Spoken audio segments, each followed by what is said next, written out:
This is a dramatized story inspired by real debt situations. For educational and entertainment purposes only. Not legal or financial advice. $78,000 in credit card debt. At 41 years old, and my husband had no idea. At 41, I was a registered nurse working 12-hour shifts at a regional hospital outside Columbus, Ohio. I drove a 7-year-old Honda Civic, packed my own lunch, and told anyone who asked that we were doing fine. We had a 3-bedroom house, 2 kids in middle school, and a mortgage that never stopped demanding attention. From the outside, we looked exactly like what we were supposed to look like. A stable, working American family. But every single night, after my husband fell asleep, I would sit at the kitchen table with my phone and shuffle numbers that never, ever added up. 6 credit cards. A store card I'd opened during a desperate Christmas 3 years ago. A personal loan I'd taken out to cover the minimum payments on the other cards, and a medical bill from my daughter's emergency appendectomy that insurance only partially covered, $62,100 that just sat there, growing interest like a living thing. The total, the last time I forced myself to look, was $7,884. I want you to understand something before I go any further. I did not spend that money on vacations or handbags. I spent it on groceries when my husband's construction work dried up for 3 months in 2019. I spent it on my son's ADHD medication when we hit our deductible. I spent it on a transmission repair because without that car, I couldn't get to the hospital, and without the hospital, we had no health insurance. Each individual charge made sense in the moment. That's the trap nobody warns you about. The debt doesn't feel like a crisis when it's happening. It feels like survival. The first credit card was a Chase Sapphire I'd opened in 2016. It had a $12,000 limit, and I told myself it was for emergencies only. By 2020, the balance was $11,847. The minimum payment was $290 a month, and I was paying $295, which meant I was barely touching the principal, while the 22% interest rate quietly devoured whatever progress I made. Then came the Citi card. Then the Capital One. Then a Discover card I opened specifically for a 0% balance transfer that expired after 12 months and jumped to 99%. I kept chasing that 0% window, moving debt from one card to another, feeling like I was doing something smart, not realizing I was just rearranging deck chairs. My husband, Mark, is a good man. He works hard, but he grew up in a family where money problems were shameful, where debt meant you failed, where financial struggle was a character defect. I absolutely knew that if I told him the real number, something in our marriage would break, so I managed it alone. I intercepted the mail. I set up a separate email for the card statements. I handled all the online banking, and for almost 3 years, I kept the secret. The breaking point came on a Tuesday in March. We were at Target. Nothing dramatic, just a regular Tuesday. We needed laundry detergent, school supplies, a birthday gift for my nephew. The total came to $127. Mark handed me our joint debit card, and I handed it to the cashier, and the machine made a sound. Declined. I told the cashier there must be a mistake. I tried my own debit card. Also declined. I stood there under those bright fluorescent lights with my husband right beside me, and I felt the blood drain from my face. I paid with a credit card. The last one, with any room on it, about $340 remaining. And I walked out of that store knowing that everything was about to change. In the parking lot, Mark looked at me. Not angry, just looking at me. And he said, very quietly, "What's going on, Dana?" I told him I'd forgotten to transfer money between accounts. He nodded. He wanted to believe me. But I think somewhere in his gut, he already knew. That night, I sat in our bathroom with the door locked and I typed into my phone, "What happens if you have $78,000 in credit card debt?" I was shaking, not crying yet, just shaking, the way your body does when it's finally been given permission to react. The search results were overwhelming. Bankruptcy attorneys, debt settlement companies, consolidation loans, one ad that promised to eliminate 80% of your debt guaranteed, which I would later learn is one of the biggest red flags in the debt relief industry. I didn't know any of that yet.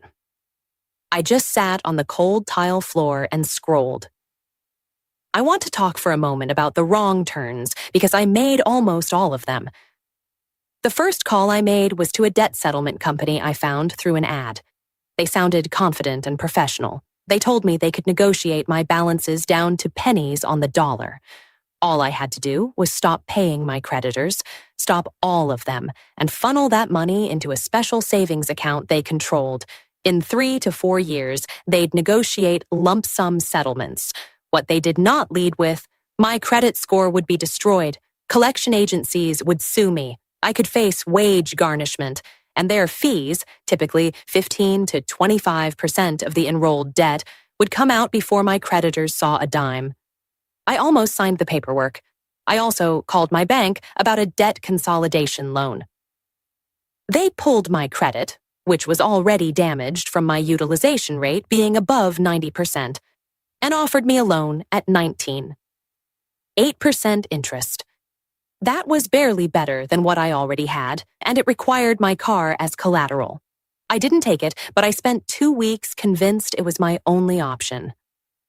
The worst decision I actually made was withdrawing $8,000 from my 403B retirement account. I needed to make minimum payments across all 6 cards to stop the late fees. I told myself I'd pay it back. What I didn't fully account for was the 10% early withdrawal penalty plus the ordinary income tax. I ended up owing the IRS approximately $2,600 in additional taxes that year. I traded retirement security for temporary breathing room, and the cards filled back up within 4 months. The calls started in October. Collection calls. The first one came at 7:43 in the morning, right before my shift. An automated voice, then a real person with a tired, flat tone asking for Dana Merritt. I hung up. They called again at 12:18, then at 4:55, then at 8:07 at night. Federal law under the FDCPA limits when and how often collection agencies can call you. I didn't know that. I just let the calls pile up, silencing my phone, missing calls from my mother, from the school, from coworkers, because I was afraid every number I didn't recognize was another collector. Mark noticed my phone was always on silent. He noticed I checked the mail before he got home. He noticed that I flinched every time the house phone rang. One night in November, he found an envelope I'd missed, an official-looking letter from a collection agency that had acquired the balance on my oldest card, now $14,200. He didn't say anything dramatic. He just set it on the kitchen table and waited. I sat down, and I told him everything, all of it. Every card, every balance, every minimum payment, the 403B withdrawal, the debt settlement company I'd almost signed with, the IRS tax bill, the full $78,400. I put my hands flat on the table so he could see they were shaking, and I talked for 40 minutes while he listened. When I finished, he was quiet for a long time, and then he said, "Okay, so what do we do?" Not, "How could you?" Not, "I knew something was wrong." Just, "Okay, what do we do?" I had underestimated him for 3 years. The next day, I called the National Foundation for Credit Counseling. The NFCC connects people with nonprofit credit counseling agencies, and the initial consultation is typically free. A counselor named Patricia spent 90 minutes reviewing every account with me. She didn't judge. She asked questions, pulled numbers, and then laid out what was actually possible.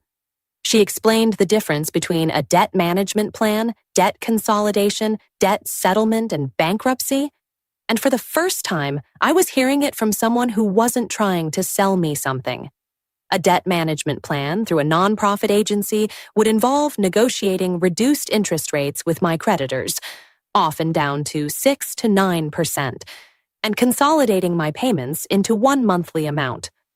My credit score would take a hit because I'd have to close most of the accounts, but the damage would be controlled. The timeline, approximately 48 to 60 months to pay off the full balance at a lower rate. She also talked about bankruptcy.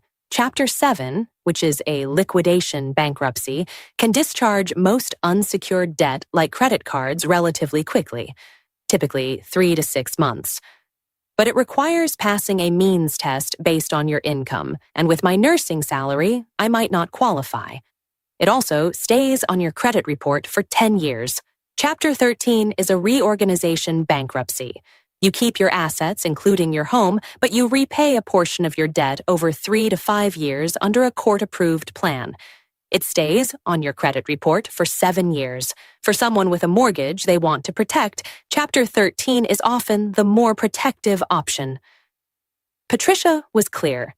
These were options to understand, not prescriptions. She told me to consult a licensed bankruptcy attorney before making any decisions, and she gave me a referral list. She also flagged the IRS tax debt from the 403B withdrawal. IRS debt is not dischargeable in Chapter 7 and has its own resolution process, which was another reason to talk to a professional. I want to be direct with you. Nothing Patricia told me erased $78,000 overnight. There is no option that does that. And anyone who tells you otherwise is trying to take your money. What she gave me was a map. The first map I'd had in 3 years of wandering in the dark. We met with a bankruptcy attorney 2 weeks later. The consultation was $150. She reviewed our full financial picture, income, assets, debt, the mortgage, and she told us we had 2 realistic paths: the debt management plan through the nonprofit agency, or Chapter 13 bankruptcy, given our income level and the home we wanted to protect. She walked us through what Chapter 13 would actually look like: a 3 to 5 year repayment plan, a court-appointed trustee, an automatic stay that would stop all collection calls and legal actions immediately upon filing. The automatic stay alone, the idea that the phones would stop, made me cry in her office. I'm not embarrassed to say that. We chose Chapter 13. We filed 4 months after that night at the kitchen table. I won't tell you it's been easy. The repayment plan is strict. We don't use credit cards. We budget every dollar. My FICO score dropped to 530 the month after we filed. I watched that number for a long time before I could look at it without feeling sick. But the calls stopped. The day the automatic stay went into effect, the calls stopped. I still work my nursing shifts. Mark is back to full-time construction work. We have a budget spreadsheet that we review every Sunday night together, something we never did before. Our credit counselor checks in with us every quarter. 18 months into the plan, my credit score has climbed back to 594. It's not where I want it to be. But it's moving in the right direction, and for the first time in 3 years, I actually know which direction that is.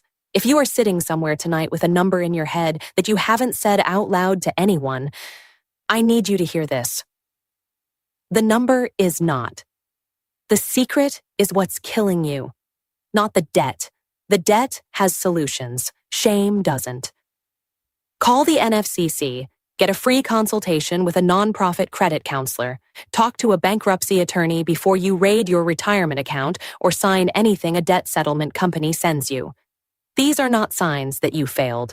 They are the actions of someone who decided to stop hiding and start moving. Consult a licensed financial or legal professional before making any decisions about bankruptcy, debt settlement, or any debt relief option.